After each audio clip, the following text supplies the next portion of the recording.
Hey guys, welcome back to Small AFK Arena. In today's video, we're back over on the test server, having a look at a new update going to the game and a returning event, which is actually awesome. So let's jump into these patch notes. The patch isn't actually live on this server yet. As soon as it does go live, I'm going to try and get the information on some of the stuff in here and we'll go through it even more. But let's get into it. So new heroes, added the new Lightbearer hero, Rigby Brewmaster. Now, we had those leaks about the other hero, Cecilia, who looked like an absolute beast, but apparently she's not going to be in this one, which kind of sucks, but I don't know. She looked like she had the abilities of a Celestial, but they said she was Lightbearer, so maybe it might have been a bad leak, or we'll see. She'll probably come later, but we are getting Rigby, who does look like an awesome tank slash damage slash just really cool drunk bartender dude that looks awesome. So he is coming. We'll take a look at his abilities and stuff in another video, like I said, once it drops here. New additions and optimizations. They've got a chapter 32 for those people who are pumping through the content. They're adjusting some of the difficulties of the levels, and I like it. This time they included all the levels that are getting adjusted. In previous patches, sometimes they haven't told you exactly which ones. So if you're stuck at any of these stages, hopefully they get nerfed, not buffed. Well, hopefully they get made easier, not harder. Let's put it that way, so that you can clear through them. Next one, added a new Voyage of Wonders, the Fallen Souls. So we'll take a look at that as well eventually. Really nice. I'm loving this Voyage. I like these regular updates with Voyage of Wonders. I think it's absolutely fantastic. The Voyage is a great event system. Can't praise enough. Keep it coming. Also the last one, I like the way it was really difficult. You know, you push, and then it seemed to have gotten easier at the end. Sorry those people who didn't get the scaling benefits at the end. It is what it is, but I'm liking these events. I really am. Next one, players can now use diamonds to switch between faction packs in the Noble Tavern. This is so nice. I hope it's not going to be too expensive. I hope it's like, 100 or something like that, so that you can choose. You don't have to wait for your faction day. You can just summon whatever day you want and you can get it. I'm like hoping it's like 50 or 100 diamonds. It'll probably end up being like 2,700, but we'll see what happens. But really nice feature depending on the cost. So that's really good because, you get to those situations sometimes where you just want to summon and then you're waiting for your day and it's tough. Player locations are now represented by a cart instead of a flag in Peaks and Voyage. Nothing too big there. It's now possible to see friends and guildmates progress when they're completing the same stage as yourself. Cool beans. It's now possible to see your guildmates and friends' current progress while in the world map. Cool beans again. I thought you already could, but maybe I just got a bunch of them as my friend. I don't know what happened there. I feel like that was already a thing. Replacing some game font. Cool. Players can now quickly and conveniently collect their Legend Champions rewards from their mailbox by clicking collect all instead of opening each reward letter individually. Apparently I don't get those letters, so if you're a pro player, it applies to you. Everyone else, just wait, we'll get there one day. Players can now receive Gift of Light. Now this is one we're not too sure what it's going to be. Can't wait till it drops to see what it actually is. It's basically, I think it's going to be just like another first purchase reward. When we do it normally, you get that box that contains some gear, and you also get a copy of Estrelda. Seems like it's going to be that, but it's going to apply to players who have already purchased. So if you're a spender or if you're a light spender, hopefully there's not a heavy spending requirement to get it, and it's just a little bonus. If you bought the advancement rewards, hopefully you can get it with that. But we'll wait and see how low spending that reward is going to be. It's now possible to use the auto use feature to quickly convert faction emblems. Cool. That's happy days. Now this is the one we're really going to have to take another look at. We reworked the signature item abilities for the following heroes: Fawkes, Kaz, Gorvo, Rain. Now really interesting to see this because Fawkes had a really average one. Kaz's was pretty good.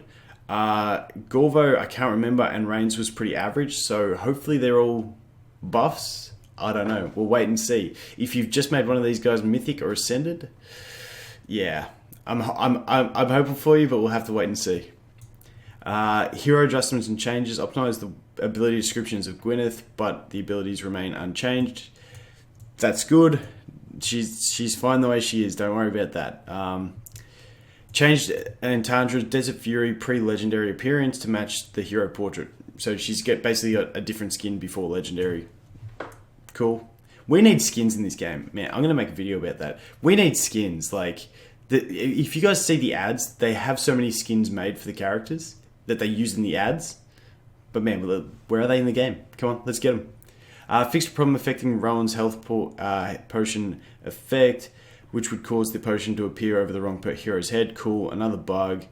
Display issue. Fix things. Cool beans. So the big ones in this are going to be those rework of the signature abilities, and eventually we're going to get to check out Rigby, and then also the new Gift of Light that you get for spending. Really cool. Like I said, it'll probably be like a full long video unpacking all the changes to those signature abilities. Once we get them, I'm going to have to look on Reddit to find them because I won't be able to find them on my account. That's something else they really need to do. I think they really need to, in the portraits or in anywhere, have the signature ability somewhere so we can actually look at it. The fact that we can't actually see signature abilities unless we have the hero at Mythic is really kind of, I don't know. Like, let me just click that and see what it is. Don't let me unlock it, just let me see it. I feel like that would be a good change. I feel like that would be so convenient. But the other thing we've got is, now I'm not sure when this, that update, that's not out on the test server yet at the time of recording this, meaning that it's probably going to be 2 weeks away from the live server, the global server. So that's that. However, the Lost Sigils event is back, which is really, really nice. So this being back, hey, it's free rewards. I actually enjoyed this event because it's a bit of a PvP event. You know, you got to mix up your teams, try different heroes to get the different sigils. I'm also really excited about this because on one of my accounts, I forgot to spend the sigils before it ended. So hopefully I can use those ones from last time in this, which would be really, really good. And also you can get Rowan, K-Source, Tassie, and Pharrell. Now, for me, if you're looking at which hero to get, I wouldn't go K-Source. You can get him from the lab store. Not really an option. The other 3 you cannot get anywhere else except for summons. So, you know, Rowan is an amazing option. Tassie is an amazing option. And for me, on my main account, I'm probably going to go for the Pharrell so I can get him to Ascended because he's an absolute beast late game and I've been seeing some crazy numbers with him. So that's who I'm probably going to go for on my main account. But then you've also got the other options of you got the scrolls and diamonds. They no longer have the upgrade materials for the signature abilities in this. That was in last time. So you're pretty much going for scrolls or heroes.